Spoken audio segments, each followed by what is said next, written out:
Project होता है जहाँ पर मिंग शेंग किंग यू से अपना होमवर्क कराने के लिए उसे परेशान कर रहा है। जब किंग यू होमवर्क करने से मना कर देती है तो मिंग शेंग धीरे से बोलता है, क्या तुम जानना नहीं चाहती कि तुम्हारी बहन की मौत कैसे हुई थी? मिंग शेंग जो कि उसकी बहन बीयू को अच्छी तरह से जानता है। किंग यू मान जाती है और दोनों के बीच एक डील हो जाती है कि अगर वो मिंग शेंग का होमवर्क करेगी तो वो उसे उसकी बहन की डेथ का सीक्रेट बताएगा। फिर हमें स्कूल का सीन दिखाया जाता है जहाँ सभी बच्चे मैच देखने और खेलने में बिजी है। वहीं बेचारी किंग यू अकेली क्लास में बैठी मिंग शेंग का होमवर्क कर रही है। होमवर्क करते टाइम उसे एक फ्लैशबैक का सीन याद आता है जहाँ पर लोगों की भीड़ किंग यू की फैमिली को गाँव से बाहर निकाल रही है। लोग उनकी बेटी बीयू जो कि मर चुकी है उसके बारे में उल्टी पुल्टी बातें कर रहे हैं और एक शब्द हवा में गूंज रहा है, एड्स। यही वो अफवाह है जिससे ये फैमिली भाग रही है। यही शर्म, अपमान और डिप्रेशन का मेन कारण है। उन्होंने ना सिर्फ एक गांव नहीं छोड़ा था बल्कि वो एक पहचान, एक अफवाह से भाग रहे थे। किंग यू जानती है कि उसकी बहन को एड्स नहीं था। खैर आखिरकार वो हिम्मत करके नाइट में अपनी मॉम से पूछती है, मॉम बीयू की मौत क्यों हुई थी? जिस पर मॉम लड़खड़ाती हुई जबान से अपेंडिक्स और सर्जरी जैसी कहानियां बताने लगती है। जब किंग यू सीधे एड्स का नाम लेती है तो मॉम गुस्से में बोलती है, क्या एड्स? किसने कहा तुमसे? किंग यू बोलती है, अगर ये अफवाह है तो सच क्या है? मॉम बोलती है, वो मर चुकी है, वो हमारा पास्ट था, उसे भूल जाओ और अपनी पढ़ाई पर ध्यान दो। यहाँ पर ना हमें एक बात साफ साफ समझ आती है, किंग यू जो कि सच का सामना करना चाहती है वहीं उसके माँ बाप सच्चाई से भाग रहे हैं।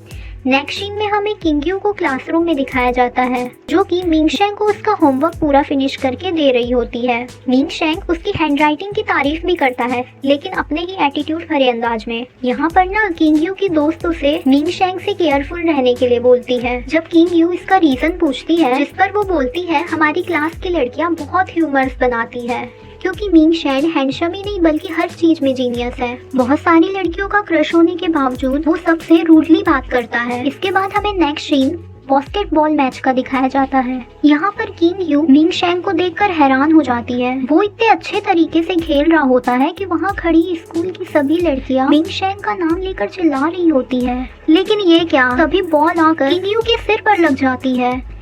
मिंग शेंग को उसकी फिक्र है, वो फौरन उसके पास आता है लेकिन उसका चिंता जताने का तरीका भी अजीब है। वो बोलता है, अगर तुम्हें मेंटल चोट लग गई तो मेरा होमवर्क कौन करेगा? किंग यू तो चिढ़ गई। खैर होमवर्क के बहाने ही सही वो किंग यू से उसका फेसबुक कांटेक्ट भी ले लेता है। पता नहीं पर अब उन दोनों के बीच एक अजीब सा कनेक्शन बन गया है। तभी वहाँ किंग यू का भाई जिन्यू आ जाता है।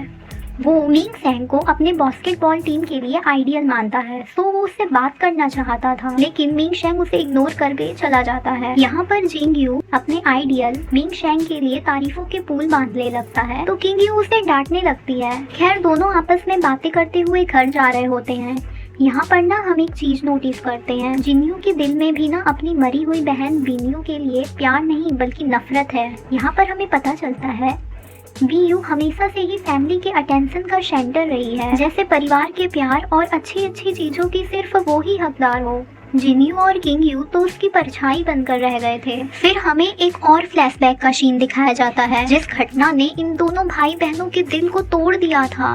फ्लैशबैक में हमें एक स्टूडियो का सीन दिखाया जाता है जहाँ पर बीयू का शूट चल रहा होता है। वहाँ पर किंग यू भी उसके साथ आई होती है लेकिन ना वो बोर हो रही होती है तो वो वहाँ पर रखे इयररिंग्स को देखने लगती है। बाद में इयररिंग्स के ना मिलने पर किंग यू पर चोरी का इल्जाम लगाया जाता है। उसकी बहन बीयू उसका पक्ष लेने के बजाय कहती है, अगर तुमने सच में लिए हैं तो चुपचाप वापस कर दो। ये सुनकर ना किंग यू का तो दिल ही टूट जाता है। फिर हमें एक और सीन दिखाया जाता है जहाँ पर बीयू अपने से कई ज्यादा बड़े रिच आदमी के साथ डेट कर रही होती है। जब सडनली किंग यू उसके सामने आती है तो वो उसे पहचानने से साफ साफ मना कर देती है। तो इससे हमें पता चलता है कि बीयू का अपनी छोटी बहन के प्रति बिहेव अच्छा नहीं था और यही कारण है कि किंग यू अपनी बहन को ज्यादा पसंद नहीं करती। लेकिन फिर भी वो जानना चाहती है कि बीयू की मौत कैसे हुई, क्योंकि बीयू के बारे में जो अफवाहें हैं उन्होंने कहीं ना कहीं उनकी जिंदगी पूरी तरह से बर्बाद कर दी है। पता नहीं कैसे स्कूल में चारों तरफ ये बात फैल गई है। कि बीयू किंग यू की बहन थी जिसकी डेथ एड्स से हुई थी। अब किंग यू स्कूल में लगातार बुली हो रही है। एक लड़की ने तो उसे ब्लैकमेल करने की कोशिश की, लेकिन किंग यू ने हार नहीं मानी। इसी बीच किंग यू का होमवर्क चोरी हो जाता है और बेचारी किंग यू को फिर से टीचर की डांट पड़ती है। लंच के टाइम भी सब उससे दूर भाग रहे थे और उसे अकेले ही लंच करना पड़ता है। नेक्स्ट क्लास फिजिकल क्लास होती है। जब किंग यू दौड़ रही होती है तो पता नहीं पीछे दौड़ रहे लड़के उस पर हंसने लगते हैं। फाइनली एक लड़का बोल ही देता है, किंग यू तुम्हारे पैंट में कुछ लगा है। बेचारी किंग यू पीरियड्स में होती है, वो बहुत ज़्यादा इंसल्टेड फील करती है। बाथरूम में जब वो अपनी फ्रेंड से एक्स्ट्रा पैंट मांगती है तो वो साफ साफ मना कर देती है कि तुम्हारी बहन को एड्स था, क्या पता तुम्हें भी हो। बेचारी किंग यू चारों तरफ से अकेली पड़ चुकी है। अगले दिन कुछ लड़कियां फिर से उसे बुली करने लगती है और उसकी बहन के बारे में गंदी गंदी बातें करने लगती है।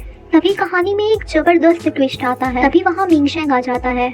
वो उसका सपोर्ट करते हुए कहता है किंग यू की बहन की डेथ एड्स से नहीं हुई थी बल्कि अपेंडिक्स और सर्जरी से हुई थी। जब लड़कियां प्रूफ मांगती है तो मिंगशेंग ऐसी लाइन बोलता है कि सुनकर सब लड़कियों की बोलती बंद हो जाती है और किंग यू की तो मानो पैरों तले जमीन खिसक गई हो।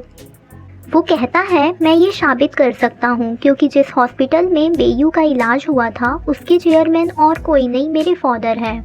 ये बात सुनकर ना किंग यू को तो मानो उसकी उम्मीद की सबसे बड़ी किरण दिख गई हो। जो लड़का उसे परेशान किया करता था आज सिर्फ वो ही उसकी बहन की डेथ का पता लगा सकता है। नेक्स्ट सीन में जब किंग यू सजा के तौर पर स्विमिंग पूल में काम कर रही होती है तो वहाँ मिंगशेंग आ जाता है। उसके हाथ में एक डॉक्यूमेंट्स होता है। वो मजाकिया टोन में किंग यू से पूछता है बताओ ये पेपर ब्लैक है या वाइट। किंग यू को ना पूरा बिलीव हो जाता है कि ये हो ना हो बीयू की डेथ से रिलेटेड डॉक्यूमेंट्स है। एट द टाइम ना उन दोनों के बीच थोड़ी छीना झपटी होती है और डॉक्यूमेंट्स पानी में गिर जाता है। किंग यू बिना अपनी जान की चिंता किए फौरन पूल में कूद जाती है जबकि उसे तैरना भी नहीं आता। इधर सब कोई चिल्लाने लगते हैं। मिंगशेंग भी बिना कुछ सोचे समझे किंग यू को बचाने पूल में कूद जाता है। ये सीन देख कर ना स्कूल की बहुत सारी लड़कियां जेलस फील करने लगती है। जब स्कूल का सबसे हैंडसम लड़का कॉमन सी लड़की के पीछे दीवाना होगा तो हुमस तो फैलेगी ना।